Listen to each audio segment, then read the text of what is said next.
कंधे पर एक सुंदर सा प्रिय धारण कर रखा है, काली कमरिया धारण कर रखी है। जैसे ही दूसरा पैर, दूसरा चरण उठा करके वो रथ में रखने वाले थे, मेरे बंधुओं उधर क्या देखते हैं, उधर से एक स्त्री, अबला स्त्री दौड़ी चली आ रही है, गिरते पड़ते चली आ रही है। आकर के उसने ना आओ देखा ना ताओ, आकर के सीधे भगवान श्री कृष्ण के चरणों में गिर पड़ी। बंधुओं कृष्ण के चरणों को पकड़ लिया। उत्तरा कहती है, पाहि पाहि महायोगिन देव देव जगतपते। हे कृष्ण, मैं आपकी शरण में आई हूँ। गोविंद, आप तो भक्तवत्सल हैं, मुझ दीन पर कृपा करो। यहाँ पर एक बात समझने वाली है, जो लोग दुनिया के आश्रित रहते हैं, अरे इस शरीर के पिता बैठे हैं, इस शरीर की माँ बैठी है, इस शरीर के भाई बहन बैठे हैं, या इस शरीर के अनेकानेक प्रकार के सगे संबंधी बैठे हैं, ध्यान देना मेरी बातों पे। जब तक तुम्हें ये भरोसा हो वो मेरी मदद करने आएगा भैया, तब तक परमात्मा शरण नहीं देता, गोविंद आकर के तुम्हें नहीं स्वीकार करेगा। द्रौपदी वही है जो उत्तरा की सास है, उत्तरा की माँ है।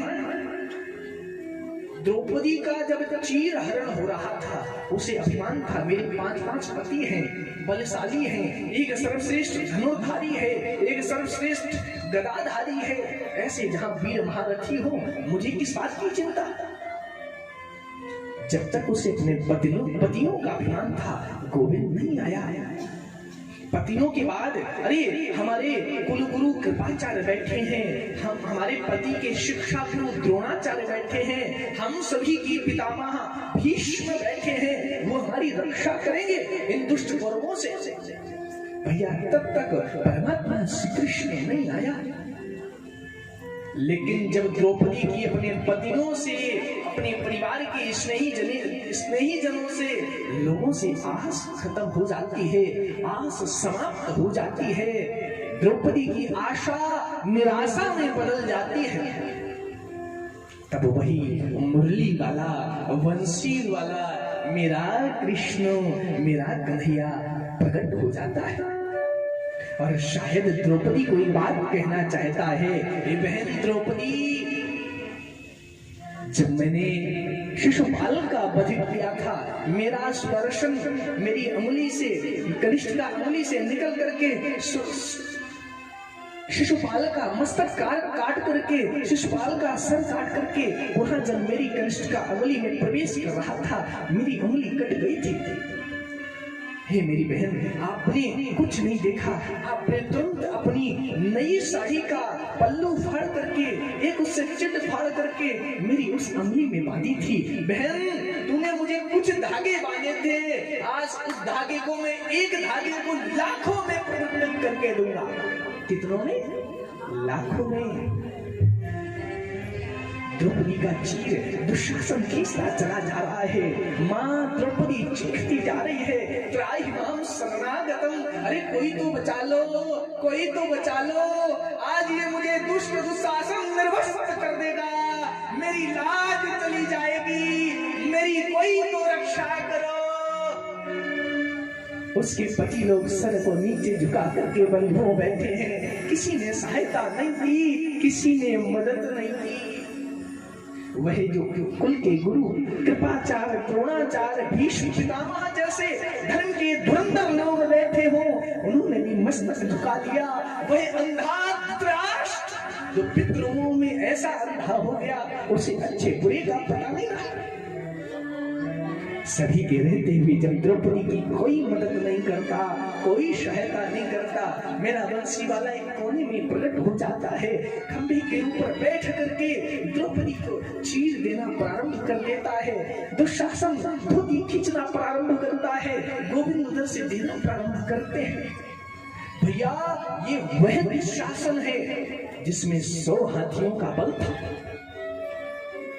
दुशासन साड़ी को खींचते खींचते थक जाता है, लेकिन साड़ी द्रौपदी निर्वस्त्र नहीं होती, द्रौपदी से साड़ी दूर नहीं होती। संतों ने बड़ी सुंदर बात कही कि सारी बिच नारी है कि नारी बिच सारी है, सारी ही की नारी है कि नारी ही की सारी है। भैया पता ही नहीं, स्त्री में साड़ी में प्रवेश कर लिया, द्रौपदी ने या साड़ी में प्रवेश कर लिया या द्रौपदी के अंदर साड़ी प्रवेश कर गई, इतना वस्त्र कहां से आ गया, सभी अचंभित है। द्रौपदी हाथ जोड़ करके आंख बंद करके केशव केशव केशव केशव केशव त्राहि माम, मैं तुम्हारे चरणों में प्रणाम करती हूँ। हे मेरे भाई गोविंद, हे मेरे कन्हैया, तुम धन हो। आज मैं जान गई, अगर मैं तुम्हारे चरणों से अपने जीवन को जोड़ देती, अगर मैं तुम्हारे चरणों में अपने आप को समर्पित कर देती, तो शायद आज ये दशा नहीं देखनी पड़ती। मैं समझ तो पाई हूं आपको, लेकिन बहुत देर हो गई, बहुत समय हो गया। उस द्रौपदी की रक्षा गोविंद ने की। जो गलती द्रौपदी ने की थी, वो आज द्रौपदी की पुत्र वधू जो उत्तरा है, उसने गलती नहीं की। उत्तरा दौड़ी आती है, आकर के सीधे कृष्ण के चरण को पकड़ती है, ना कि दुनिया वालों के, ना कि अपने ससुराल पक्ष के लोगों के। नाना उसने गोविंद के चरण पकड़ लिए। हे केशव, हे कन्हैया, मैं तुम्हारी शरण में आ गई हूँ। नान्यं त्वदभयं पश्ये यत्र मृत्युः परस्परम्। गोविंद, मुझे अपने प्राणों की परवाह नहीं है, काश मेरे प्राण चले जाएं तो कोई दिक्कत नहीं, लेकिन गोविंद, जब मेरे गर्भ में पल्ला जो बालक है, अगर वो नष्ट हो गया, समाप्त हो गया, लोग आप पर प्रश्न लगाएंगे। जिन व्यक्तियों को, जिन प्राणियों को भगवान के आश्रय रह करके भी कष्ट भोगना पड़े, दुख का सामना करना पड़े, गोविंद, लोग ये बोलेंगे आज उत्तरा के गर्भ की रक्षा नहीं हुई, जबकि उत्तरा गोविंद के शरण में गई थी। गोविंद, तुम्हारी कृपालुता दयालुता पर लोग प्रश्न लगाएंगे। भगवान श्री कृष्ण समझ गए, देखा एक ब्रह्मास्त्र उधर से जलता चला आ रहा है। कन्हैया ने एक अंगूठे का रूप बनाया, रूप बना करके उत्तरा के गर्भ में प्रवेश कर गए। अपनी गदा को इतनी तेज घुमाया, मानो उनके हृदय में, उत्तरा के गर्भ में जैसे सुदर्शन चक्र घूम रहा हो। जब ब्रह्मास्त्र पास में पहुंचता है, भगवान का दर्शन करता है, ब्रह्मास्त्र शांत हो जाता है। जब ब्रह्मास्त्र ज्वाला शांत हुई, उत्तरा पूरी तरीके से ठीक हो जाती है, स्वस्थ हो जाती है, उसका कष्ट दूर हो जाता है। मेरे बंधुओं,